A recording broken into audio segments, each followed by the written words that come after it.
Hi, everyone. Good afternoon and welcome to LIBOR's Wednesday webinar. I am Mary Ann Monteleone, Director of Education for LIBOR, and we're glad that you decided to join us today. We have a returning guest, Rich Arzaga, who is a certified financial planner, a CCIM, a former realtor, and the founder and CEO of the Real Estate Whisperer Financial Education and Coaching. He is also a longtime honored adjunct professor in the UC Berkeley Personal Financial Planning Program, and more recently, UC Santa Cruz. We're so glad to have him back with us on Advanced Investment Strategies for Realtors. Before we turn it over to you, Rich, I just want to introduce Brittany Shank, who is the Manager for Financial Wellness, and thank her for her efforts in helping us to secure Rich for us today. So Brittany? Thank you, Mary Ann, for that warm introduction. Good afternoon, everyone, and happy Wednesday. My name is Brittany Shank, NAR's Financial Wellness Manager. So honored to be working with LIBOR again on this financial wellness session to bring you timely content on your financial journey. So before I explain the image that you're going to be seeing on my screen, I would like you to think about the following questions. Let's see if I can advance. There we go. So as you see here, if you're a new agent, have you established your business so you can ensure that your business is operating and not mixing in with personal expenses? Do you know how to generate cash flow, especially in this industry that can face many ebbs and flows? All right, what about for my mid-career agents? How are you scaling your business? Are you looking to grow to the next level, open your own brokerage, build a team, or maybe even consider partnering? What does training look like for you? And are your agents financially, fiscally fit? You're not here to be their personal banker, but onboarding does take time, money, and you want them to be successful so that way your team is also successful. And for my seasoned agents, you know retirement is in scope, but have you thought about what your business is worth? And are you planning on training a successor? How will taxes hit you once you transition to that next stage? If any of those questions raise concern, don't fret. NAR's Center for Realtor Financial Wellness is here to make financial planning less intimidating and more intuitive to meet you where you are. We are not a cookie cutter financial institution that wants to throw products your way. We are here to provide you with timely content that meets you at your career stage.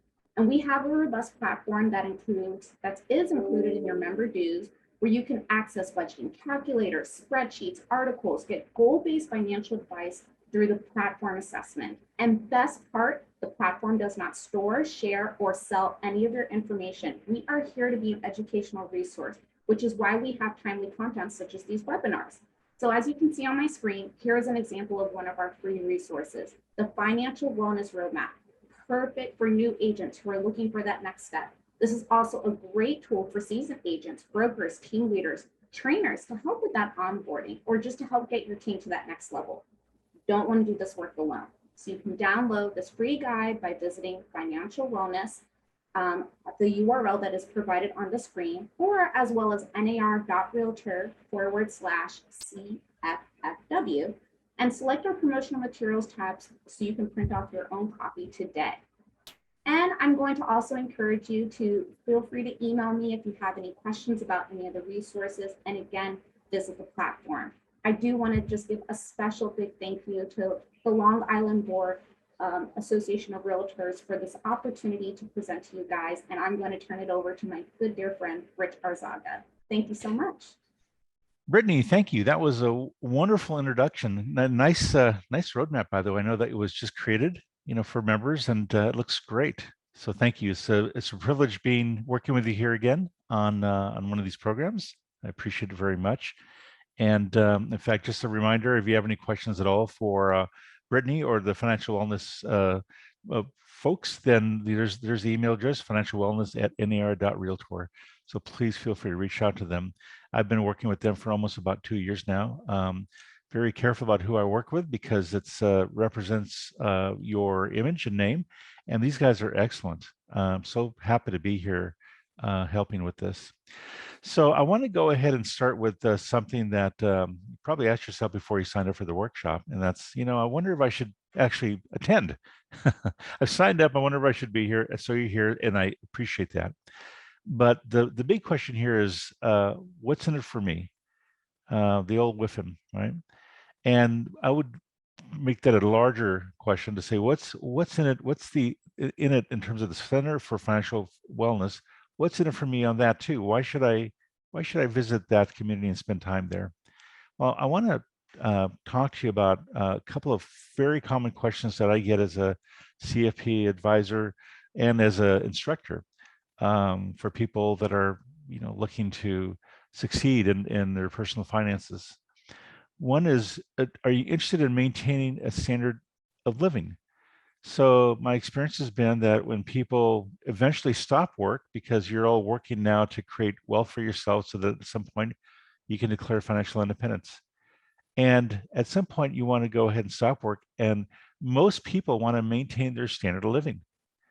And so that's a very common goal. Do you want to manage a comfortable level of debt?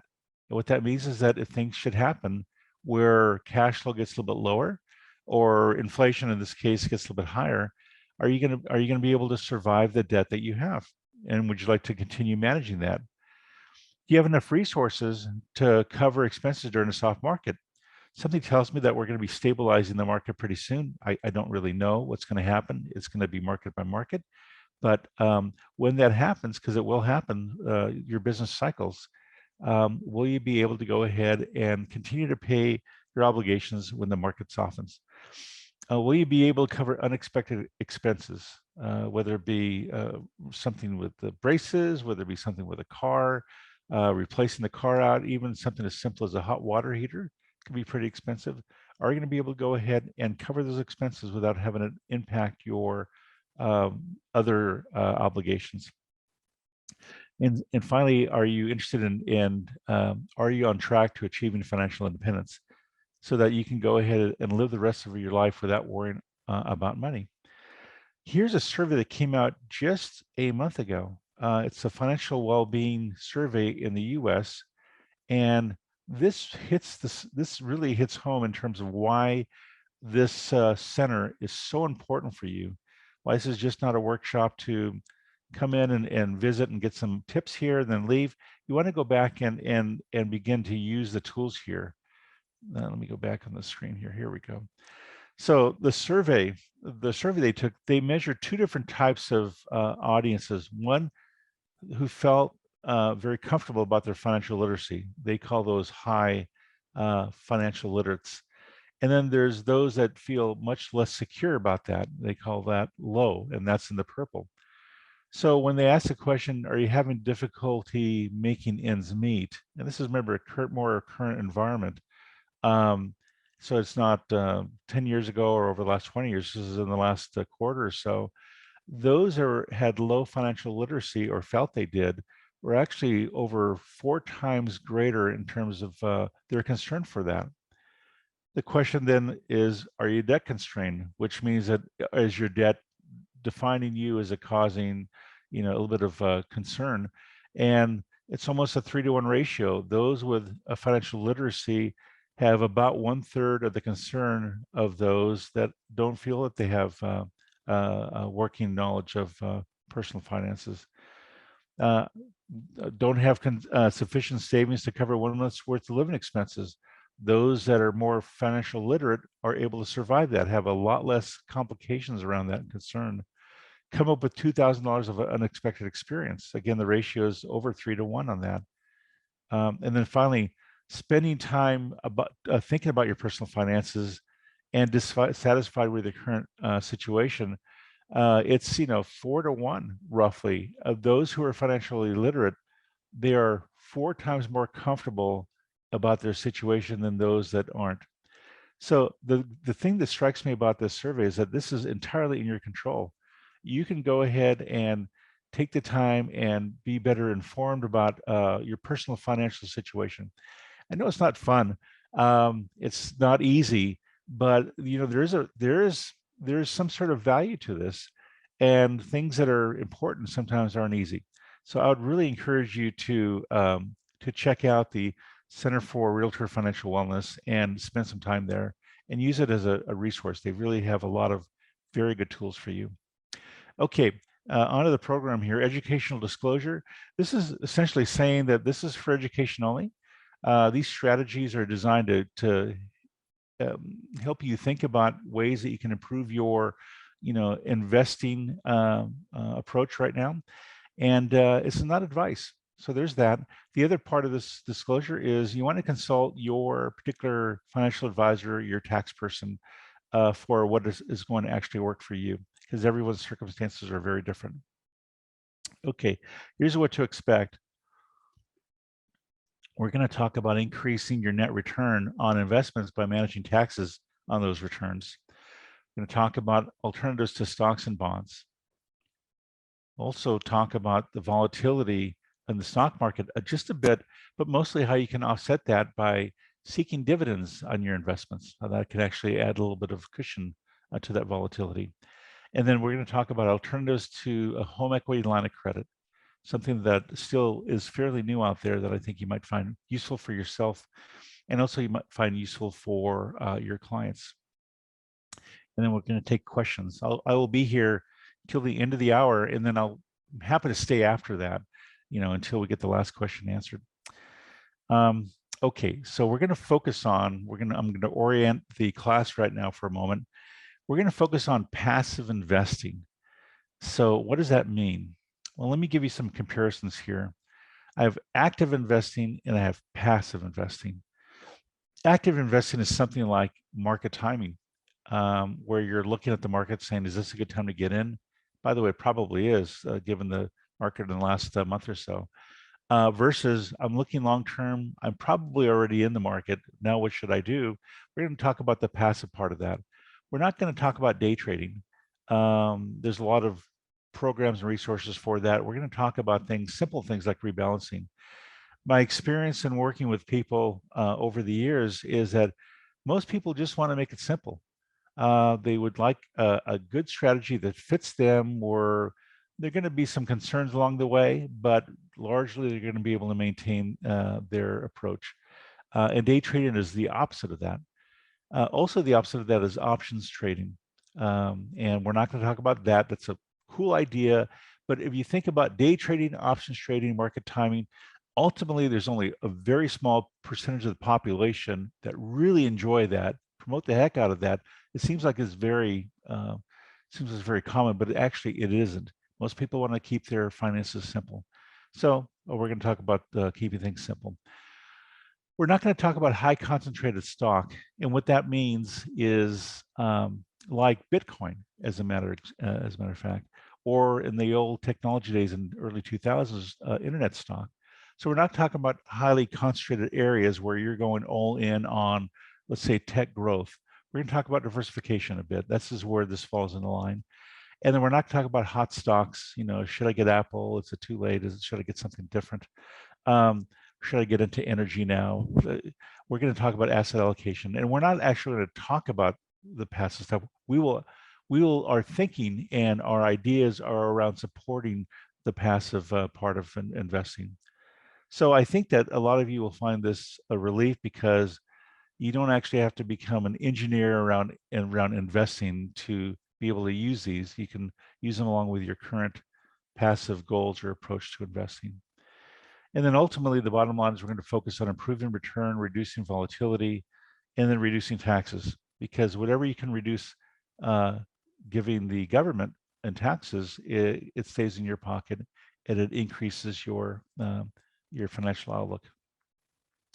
So we will start with taxes first. 3 things here. 1, Americans must work 114 days into the year to afford their tax bill. So that's quite a load. I mean, you're working a good part of the year to pay the tax person. And that's just a fact. That's from Fool.com. 27% of taxpayers would rather get IRS tattooed on their body rather than pay the IRS. So I'm just not sure that survey came from Wallet Hub. I think it was about a year ago. I'm just not sure that's a tattoo every year. For every year's a tax return, or that's for life. But you get the message there. People just hate paying taxes. And this one is actually for me, the highest, most measurable value a financial professional can provide is reducing taxes. So when we get a client that's looking to reduce taxes, there's a lot of things you can't measure around the value of financial advice. But one of them that you can is saving on taxes. And the number one pain point, the more affluent or more successful a family is or an individual is, the more taxes rise to their most important goal, the thing that they would like to manage the most. So we're going to talk a little bit about that right now as one of 4 ideas here. Something called tax loss harvesting. Now, you might have heard that term before. If you look it up, you'll find several good articles on that. But it's a way to reduce taxes and keep more money in your pocket. So what is tax loss harvesting? It is selling an investment at a loss deliberately to offset tax due from a sale of an investment with a gain. So you have one investment. Well, I'll show you an example in a moment. So the process is this, and that we're actually just, my family is doing this week because the market depends on how you're invested. If you're invested in bonds, it's not down that much. Not a great idea for bonds, but if you have stocks and they're either small company or large company, your investments this year to date, are down between 13 to 20%, something like that. So that's quite a chance. That's quite an opportunity to be able to take advantage of this. So think about this in terms of today's market. First of all, you sell the investment that is underperforming or losing money. So you just sell it, because when you sell it and you sell it at a loss, then you're not going to be taxed on that loss. You're only taxed on gains. You use the loss to reduce the taxes on an investment with a gain. So if I have a gain, investment with a gain and investment with a loss, I use them to offset each other. And then you reinvest the proceeds into a different investment that meets your allocation needs. So here's a trick about tax loss harvesting. It has to be out of the market. You cannot buy the exact same positions after you sell your losses for 30 days. So you want to clear that 31, 32 days, and you can come back and buy those exact same positions like you had them in the beginning, except you're able to take a loss. So in the meantime, I want you to be aware that if you do that, you're out of the market for those 30 days. And sometimes what happens is, especially in a market like this, if you're out of the market in 30 days and then you come back 3 days later, things would have changed, and you actually might be buying into an increasing market. So what people do during that time is, during that 30 days, they put those investments, those proceeds from that sale, into an investment that's similar but not identical. As long as you don't have the exact same stocks or mutual funds, you'll be okay. You'll be able to take advantage of this. If you do buy the same stocks and bonds inside of that 30 days, it's not going to be successful. You're going to be responsible for that. It's not going to be considered a tax loss harvest. So if appropriate, buy back the original investment after 30 days. And the word "if appropriate," what that really means is this: most people want to be in the right allocation. The right allocation for most people is not the same for everybody. Conservative people have a more conservative allocation than more aggressive people, and there's a whole span in the middle. In fact, most people live somewhere in the middle, where they're either moderate, maybe 50-50 stocks or bonds, or maybe a little bit more stocks than that, 60-40. Sometimes these types of markets are a wake-up call to somebody who says, I'm really feeling very nervous about this down market. I can't stand this anymore. I got to do something. It's a chance to revisit your allocation. And maybe what you do is, when you buy back in 30 days or even right away, you go into a different strategy, different allocation, something that's long-term. So it's a chance to be able to correct yourself if you're feeling very uneasy about what's happening. My sense in today's market is that people are so used to this volatility now over the last many years, since 2000, but especially since 2008, people become more steeled and don't panic as much as they did earlier than that. So that's good. All right, so that's tax loss harvesting. So to give you an example, there's a tiny bit more to this that we can talk about. Here's two investments. The blue is mutual fund A and the purple is mutual fund B. And let's say our mutual fund A had a gain of $20,000. And let's say my mutual fund B had a loss of $25,000, just making the money even for a moment. If I go ahead and focus on A for a moment, if I sell that gain and my tax bracket is at 20%, capital gains, these are capital gains we're talking about. This isn't ordinary income. This is not your ordinary income tax rate. This is your capital gains rate. And you have federal and state, and for now we're just going to focus on a flat 20%. Some states don't have capital gains taxes. But if you're at a 20% rate for capital gains, and if you sold a $20,000 gain, your tax is $4,000. 20,000 multiplied by 20% is $4,000. So we're done with A, and we're about to pay $4,000 in taxes. But let's go over to B, where the loss is here. If I sell all 25,000 of that, $20,000 of that is a loss and can be used to offset that gain. So there's $20,000 loss. I'm going to still at the 20% bracket. I'm using one to offset the other. So I can essentially go ahead and sell a position that's taxable and offset the tax by selling one that's at a loss. That's what the idea is there. But I still got $5,000 left to play with. There's the applying the loss to the gains. Here's the extra $5,000. I can use, and you want to check with your tax person, $3,000 of that to offset your ordinary income taxes. So let's say your ordinary tax rate, which is the taxes that you are that apply when you're making money. Let's say you're at 30% for a moment, and if you're able to write off up to $3,000 against ordinary, you saved another $900 in taxes by making that write-off. And then, by the way, I've got 2,000 hanging out there left that I haven't used because I've used only 23,000 from mutual fund B's losses. I've got 2,000 left. I can actually move that forward to another year and use that for the next year. And in fact, if I just did the math on this, my savings just by selling losses and gains against each other, washing them against each other, I'm saving almost $5,000 in this case for the current tax year. Plus, I have another $2,000 to carry forward to offset taxes in the following year. And I think carry forwards can be moved forward for a number of years. I don't know exactly the number of years. It was once 10. I'm not sure what the current number is, but that's what the idea is.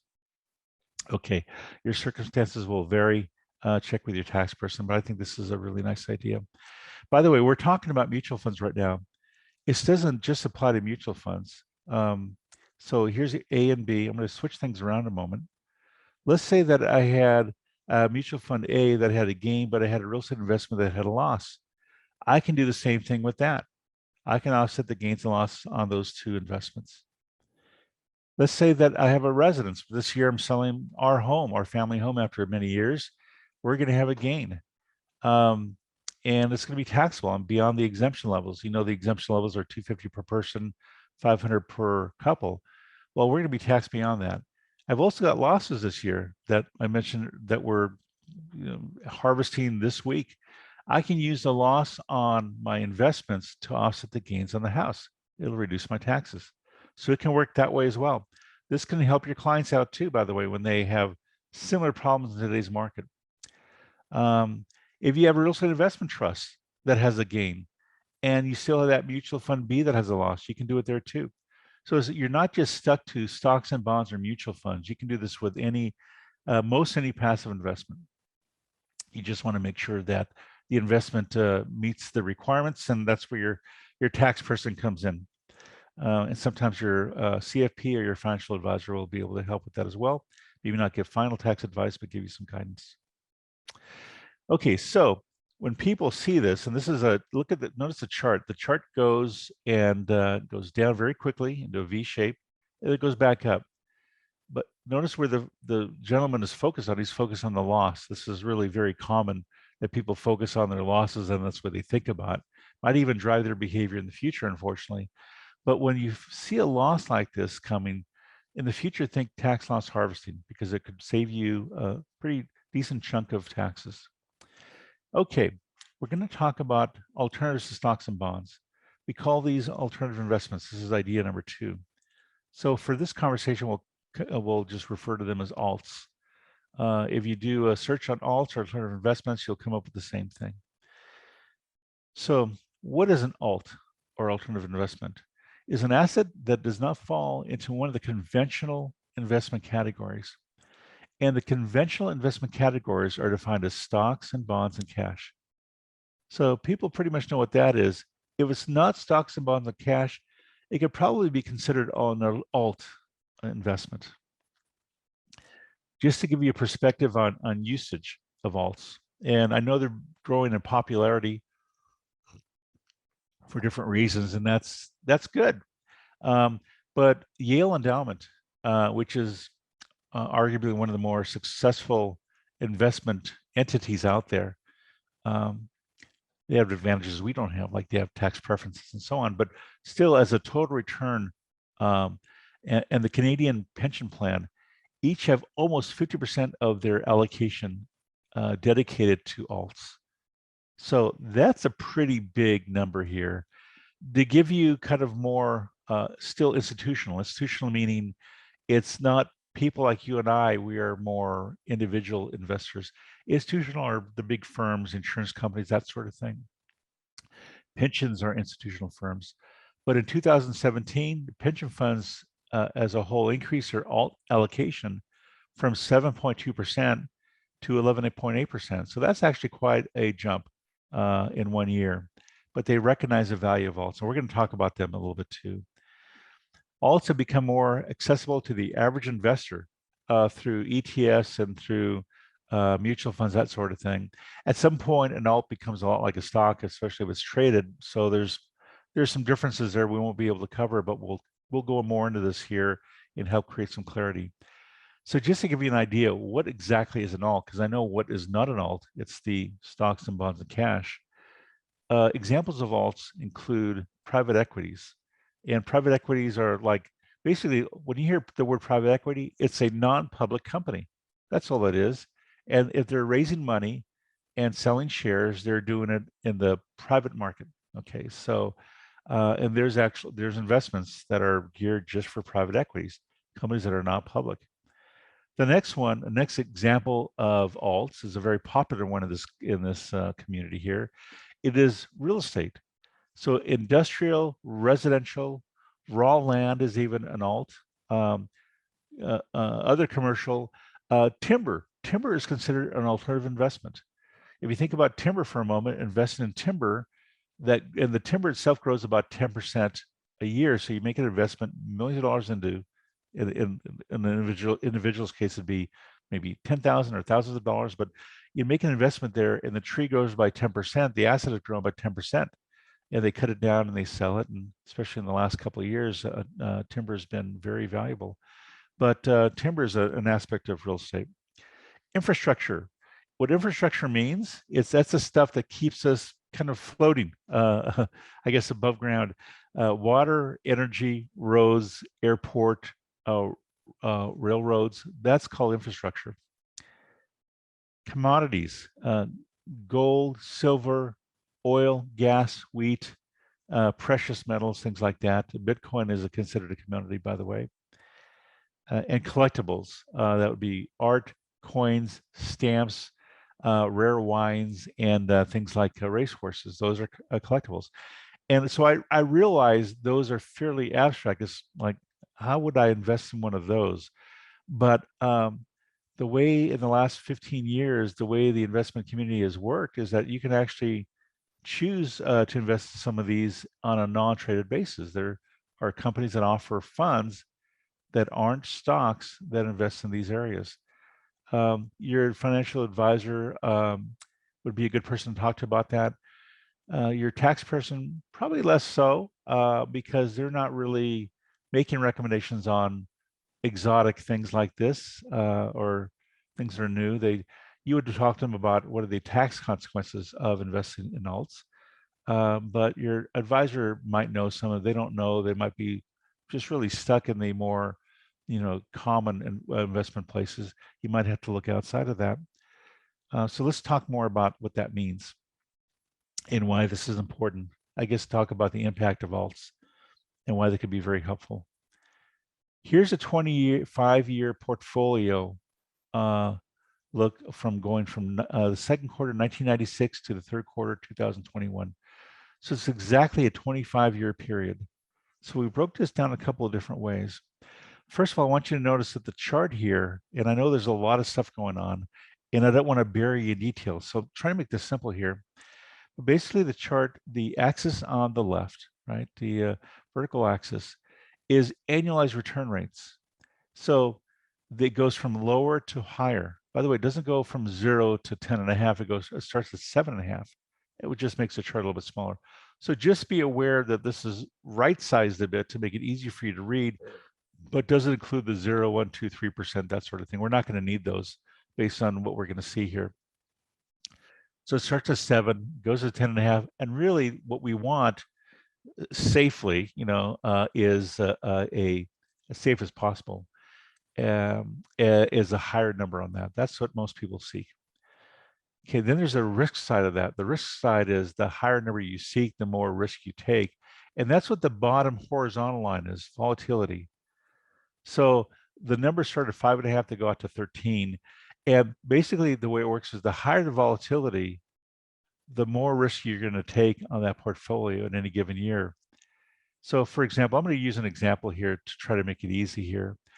Let's say that you have an investment that's average 9% return rate, but the volatility is at 9% here too.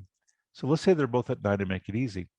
Here's what that really means. And I won't go beyond this here, but what that really means is that in any given year, statistically, that investment that averages 9% return and 9% volatility, it means that there's a 66% chance that 9% investment will be up to 9% more or 18%, or it could lose 9%.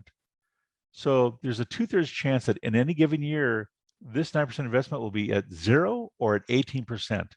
And that gives you a range of outcomes for that investment for that year.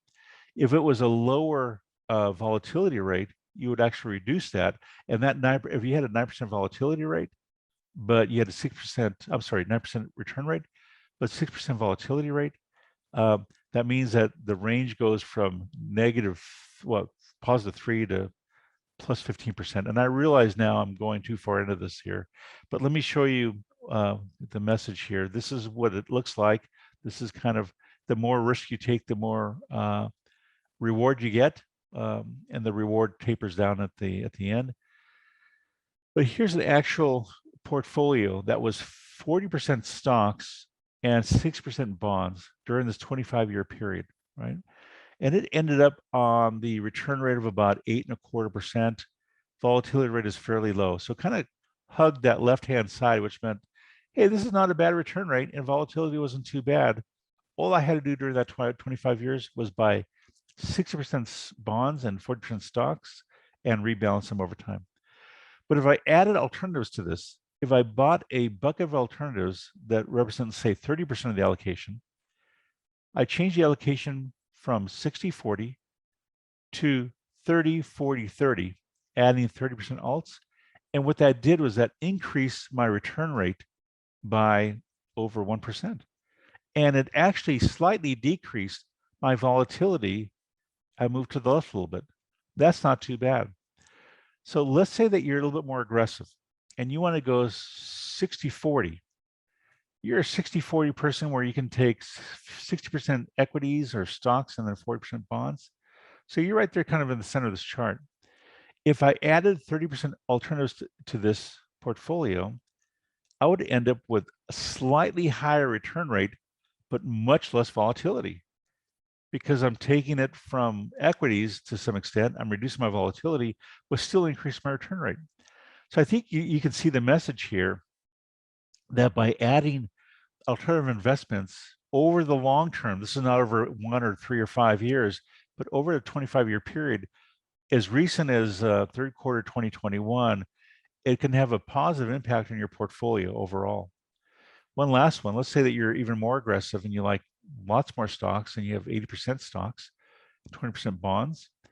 If you added 30% alt to that, it still increases your return rate and really, I think, greatly decreases your volatility rate historically here.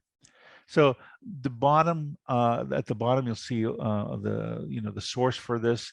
We'll make the PowerPoint available on a PDF for you when we're done. I can drop that in the chat, but it gives you an idea that alts can play a very big role in your portfolio. Okay, and by the way, if you wanted exact numbers instead of the ones that I was kind of ranging around, there's the exact numbers on this chart. Okay, so what are the merits of alts? And by the way, I've got that red star there for a reason. Alternative investments are not suitable for some investors, and if they are suitable, it should be part of a overall asset allocation. Suitability, liquidity, taxation, other factors will differ by investors. So just keep that in mind. Not everyone should be in alts, and that's okay. Just like not everyone should be in stocks. I think the stocks are important, but if they drive you nuts, even if you only have 10%, you can't sleep at night, you need to find another solution.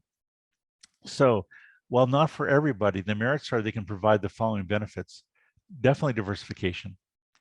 Non-correlation. And what non-correlation means is that when stocks do one thing, like for example, when they go down, chances are your alts are doing the opposite, or they're not dropping like the stocks.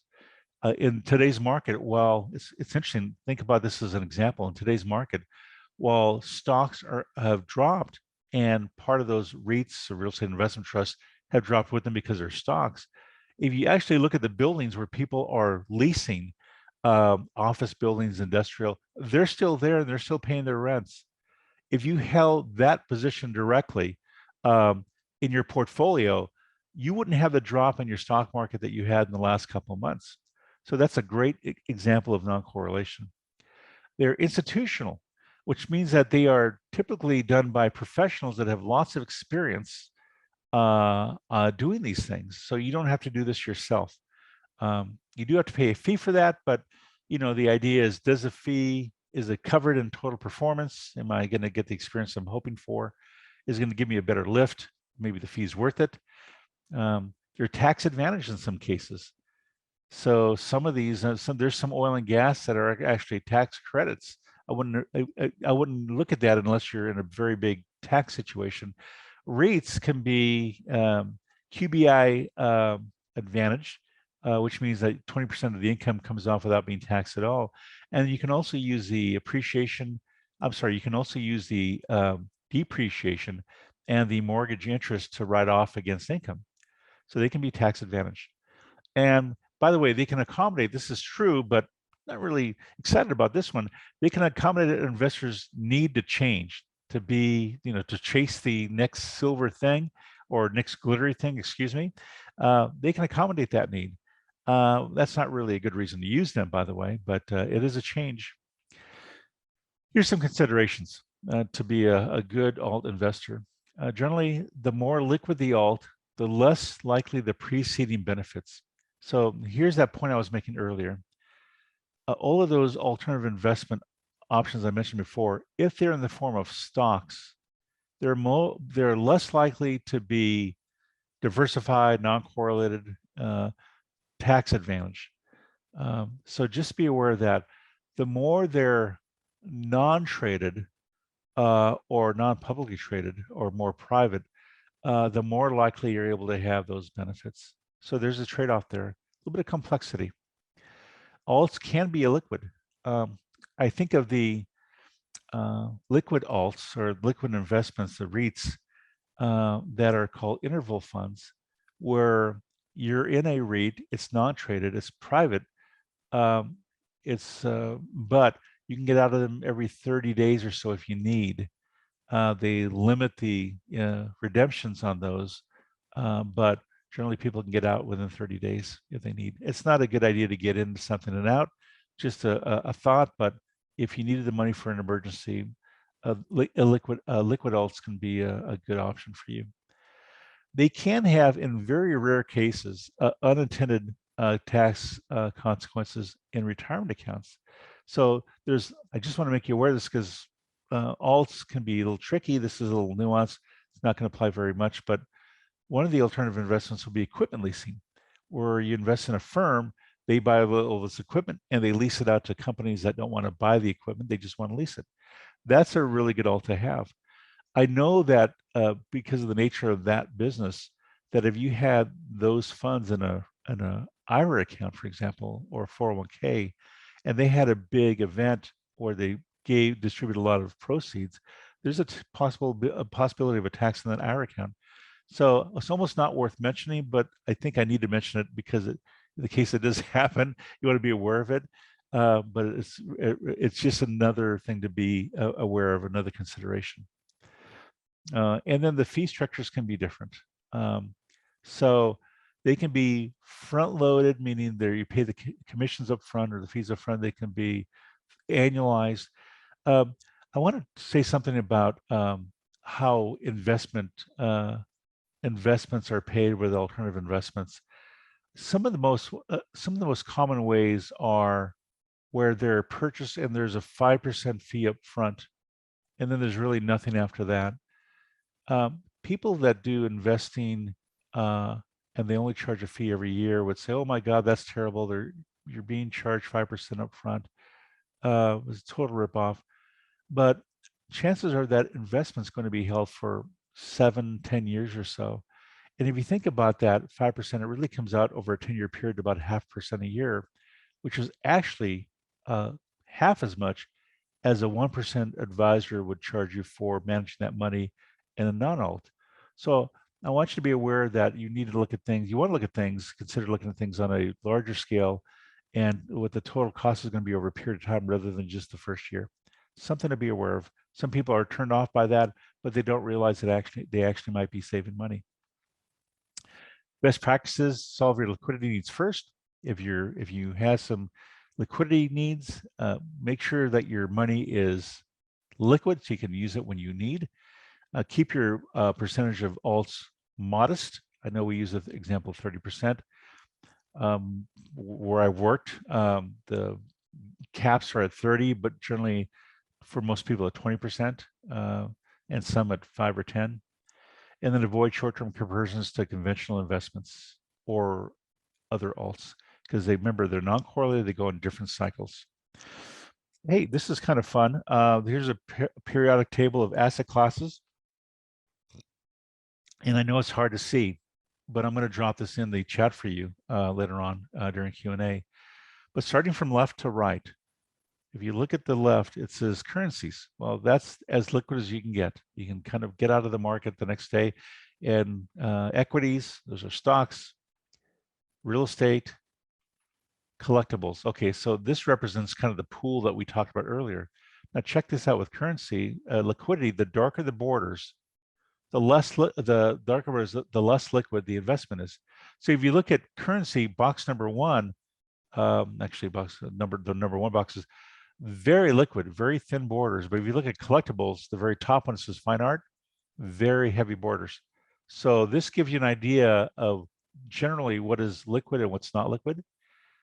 This risk number gives you an idea of an assigned risk that this company is placed on this. So for example, cash deposits, there's no risk at all, except they're losing to inflation. So there's a 1 on that. Here's short-term treasuries. The risk on that is 5. Here's crypto down there, 99. I don't want to beat up on crypto, but it gives you an idea. It does measure, this chart does measure their experience with volatility, right, and risk. So I am going to drop this for you as resource number 1 here. High dividend stocks. See, we have 15 minutes left, so let me breeze through the last 2 here because they're going to be pretty straightforward. High dividend stocks. These are dividend stocks that distribute a portion of the company's earnings to investors on a regular basis, typically every quarter. High dividend stocks are higher than average dividends paid by than the market index. So there's a market, there's an average dividends that are paid. Dividends is like a payment for being a shareholder. Well, high dividends would be paying higher than the average. Dividend stocks are best characterized as value stocks. So when you hear the word value, those generally give a higher dividend than, say, growth stocks, which pay less dividends. High dividend investments can be made using mutual funds, exchange traded funds, or directly held stocks. Real estate can be a very strong dividend income producer. In fact, they're typically, along with utility companies, one of the better producers. And dividend stocks can be tax preferenced. They normally have their qualified dividends have their own tax bracket.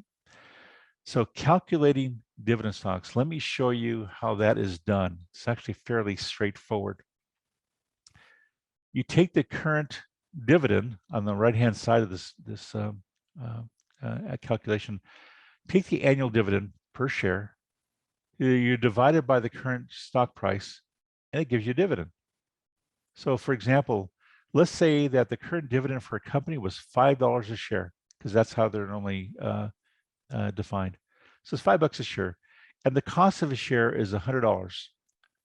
Your dividend for that stock is 5%. That's how that's it's not as confusing as it sounds. That's how that calculation is done.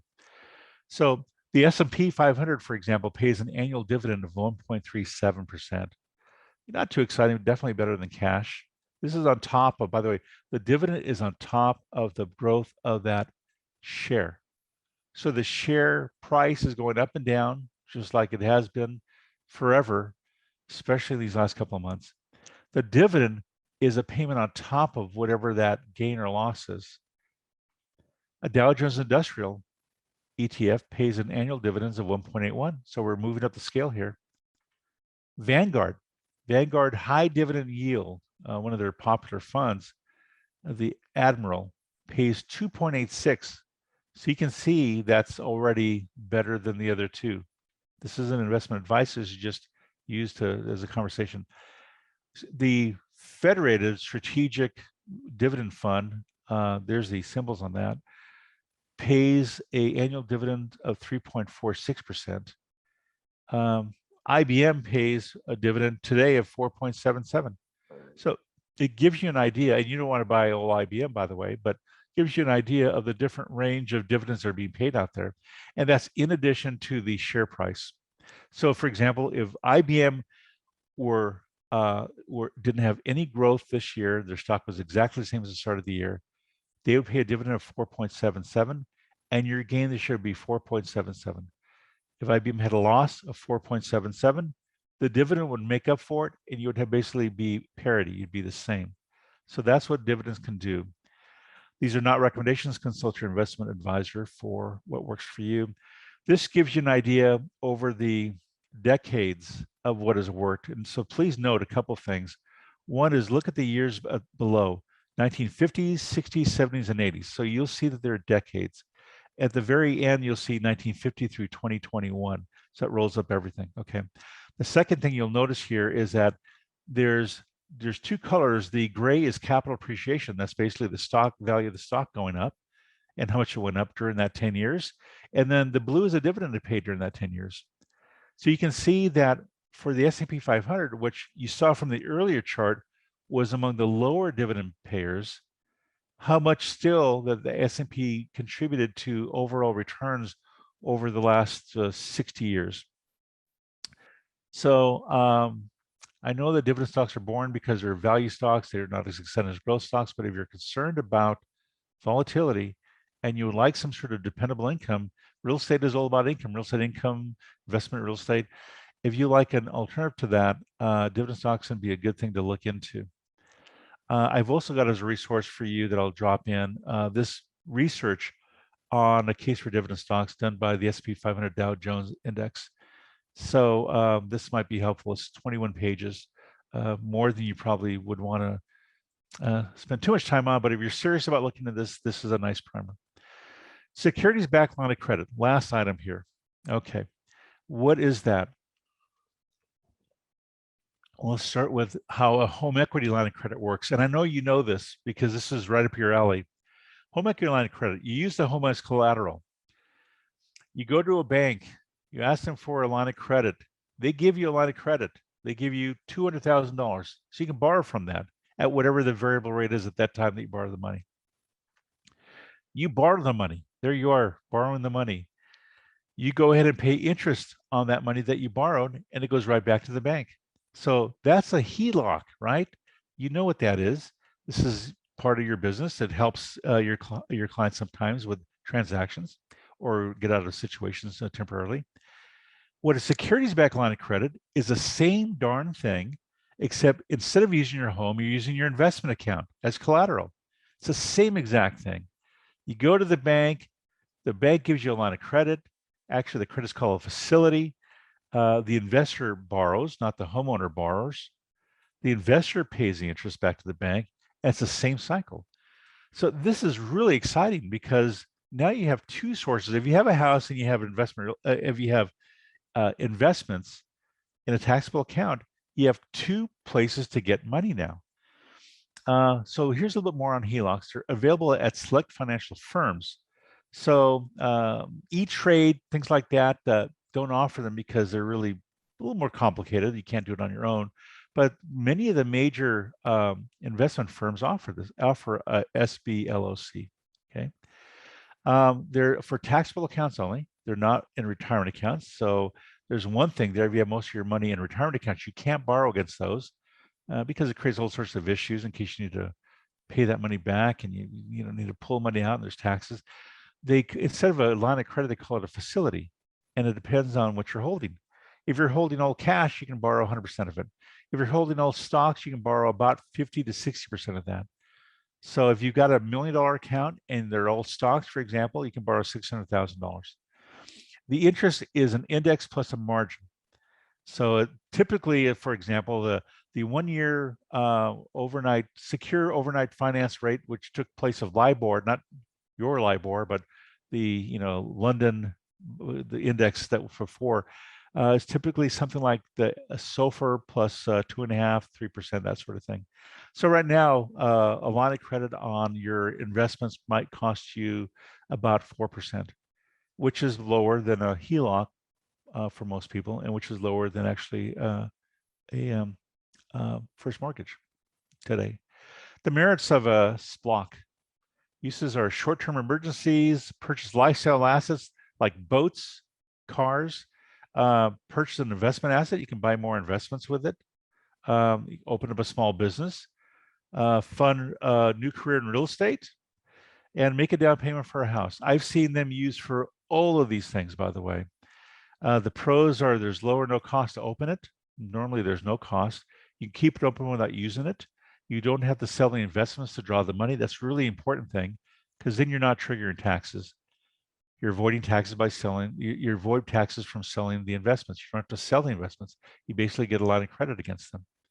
It's good to help periods of low home sales and cash flow in your business. The cons are it's an adjustable interest rate, so just be aware of that. And there's a significant drop in the market and you're running below that percentage that they assign to you, you will get a call for cash to put into the account, or you will need to sell some shares. I've seen that happen once in 2020 in March when the market was going very quickly down and somebody had a very large pull or draw from their securities-backed line of credit. It can happen. Selling investments in a declining market can result in locking in investment losses. So I would say just be careful with that. Give yourself lots of room around that. Okay, so we've covered tax loss harvesting, alternative investments, high dividend stock, and securities-backed line of credit. I hope some of these were new ideas and hope some of these are very useful for you or even your business in helping your clients out with their ideas. I want to thank the Long Island Board of Realtors for allowing us to speak today.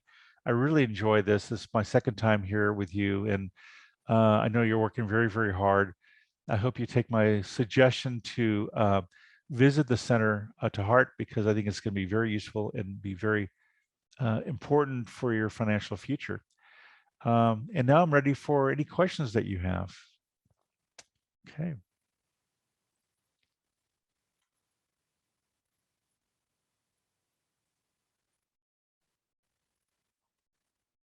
Oh, Marianne, I think you're on mute still. Sorry. Thank you, thank you. I'm not seeing any questions, but I did get a privately asked question. Where can they get that financial wellness flow chart? Yes. Oh, perfect. Brittany, I know where you can ask your flowcharts from you, right? Yes, absolutely. I can go ahead and embed the link into the chat to everyone, and it will be nar.realtor/CFFW. And then there is a special tab that is promotional materials. Click there, and we have that flow chart for you. And of course, today's presentation will also be made available. I know, Marianne, you'll do a follow-up as well to make sure everyone has a copy of the slides and handouts. Yes, Excellent. Thank you. that's at lirealtor.com/Wednesday-webinars. Wednesday-webinars on lirealtor.com's homepage under education. You'll see Wednesday webinars. That's another way to get to it. And all the recorded webinars are there for recall to listen at your leisure, including Rich. And we thank you so much for that. Yeah, it's my pleasure. I noticed that I'm not able to drop my files into the chat. So what I'll do, Marianne, is I'll forward them to you, and then you can, and I'll forward them to Brittany as well, and you can make them available for members, if that's okay. Yep, perfect. Okay. See, George, I'm sorry, go ahead. No, I was just going to point that out, and a raised hand from Therese Jennings. Okay, great. George, let's go with your question here. What should I be aware of using HELOC? Well, I guess I don't know. If you were here, I'd ask you, what are you thinking, and what is, when you ask that question, what's on your mind? But without the benefit of that for a moment, I think one thing to be aware of is this: you want to be aware of the variable interest rate, because the HELOC is a really good idea for emergencies. It's a low-cost way to solve a problem, and then when you get funds to pay it back down, that's a good idea. If the interest rate stays low, it's not bad to keep it out there if the interest rate stays low. There's something to be said about positive leverage. What positive leverage means is if your cost of borrowing money is lower than what you would be earning on that money, and both the numbers are fairly steady, like for example, if your long-term investment return rate was 7% on the average, I know it might sound like a lot to you, but it's actually been higher than that over the last 30, 40 years. But if your long-term investment return rate is 7% and your cost of borrowing money is 4%, you know, if you continue to do that all day long forever, you would have a positive leverage of about 3% because the cost of money is only 4%. But when that interest rate creeps up and your investments are down, then actually you would be paying more money than you're making on your investments. So I would say just be very careful about the interest rate and track it. Don't overextend yourself so that it creates another second big debt issue that makes anyone feel uncomfortable. And the last thing is this: you might remember back in 2010, 9 and 10, when HELOCs were around 2005, 6, 7, we were recommending, instead of people keeping a lot of cash in their bank accounts, $200,000-$300,000 of cash, you know, why not just open up a HELOC? Because the cash was there for emergency purposes. What if I need something and here's all the money, I have it here? Well, why not just go ahead and open a HELOC? That way, if you need have an emergency, you draw money down from that temporarily, and then we'll sort out, you know, how to get that paid off later on. That was a really good idea because it allowed people to use that cash for longer term investments, much better return rate. What happened in 2009 and 10 was when the market went down in 2008 and 9, the real estate market, mortgage-backed, the mortgage-backed what problem or fiasco or issue, the banks took away HELOCs. So what we learned then is that they can unilaterally take away a strategy that actually is really meant to be a long-term, you know, help to your plan. So just be aware that HELOCs can be taken away at any time. Security-backed line of credits are different. They can't be taken away unless you liquidate your account. So that's, in case you're wondering what that is. George, I hope that helps with that. If you have something more about that HELOC question, please feel free to ask. how do I find out about if a securities-backed line of credit is right for me?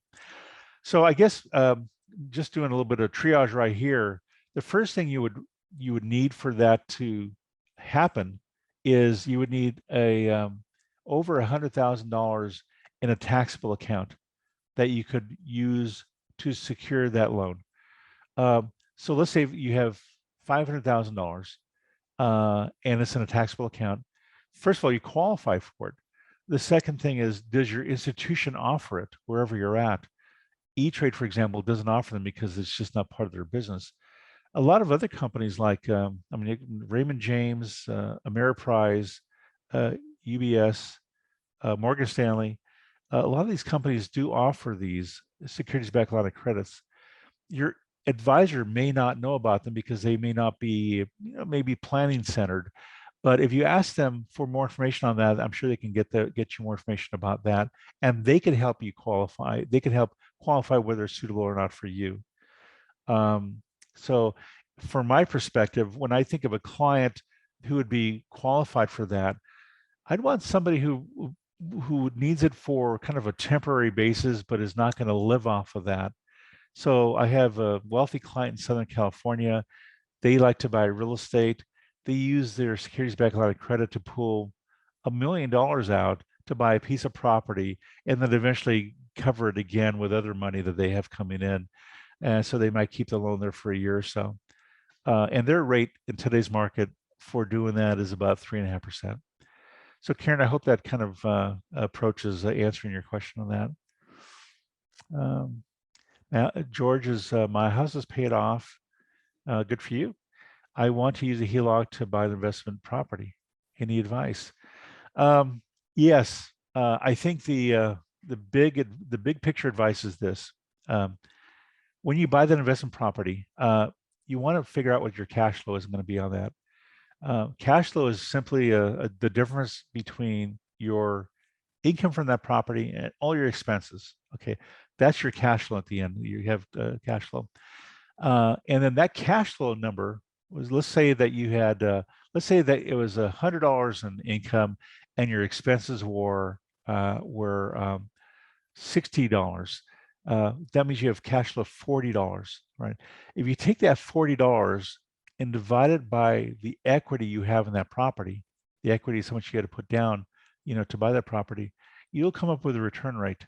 It could be 2, 3, 5, 7%, whatever that number is, you'll come up with a return rate, right? So if that return rate is higher, that's better for you because that means you're making good money on that equity. If your HELOC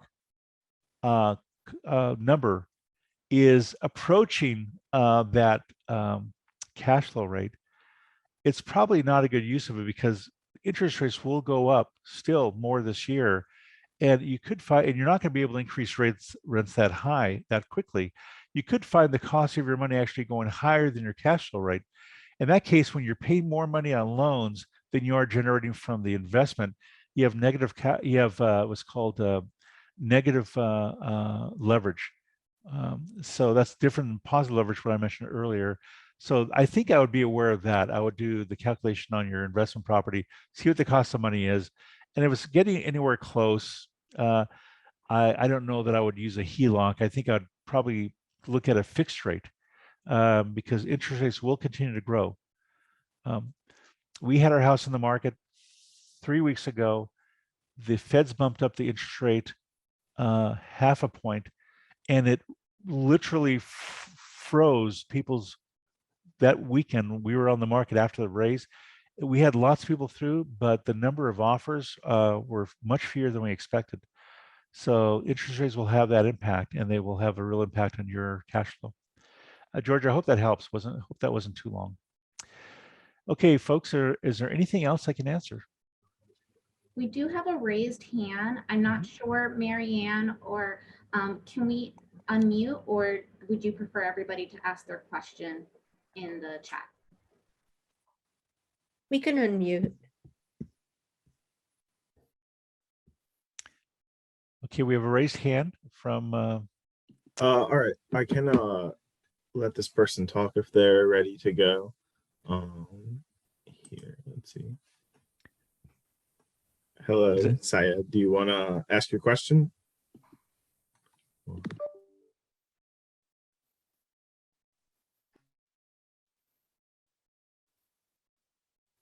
All right, they might not be at their computer right now. Or not try to unmute, so I'll just remove them. Okay. Well, we're not too much past the hour. I'm happy to take any more questions. Otherwise, I think we're done for this time. I think so. Okay. I just put a thank you in there, but I do want to thank you for being with us, and please, please come back. No, yeah, this is fun. Okay. Thank you for the invitation, Marianne. Appreciate it. Yes, thank you, Marianne and LIBOR. Thank you. Thank you, Brittany. Yes. Have a great, oh, somebody said, how are we going to get the recording? I put the website here. It says for the recorded webinars and Rich's slides, visit lirealtor.com/education. And then if you scroll down, you'll see Wednesday webinars and all of the recordings are there. Just give us a day. By morning, it'll be there. Okay, thank you so much. Have a great weekend and a good week ahead. Thank you. Thanks, everyone. Take Bye. care.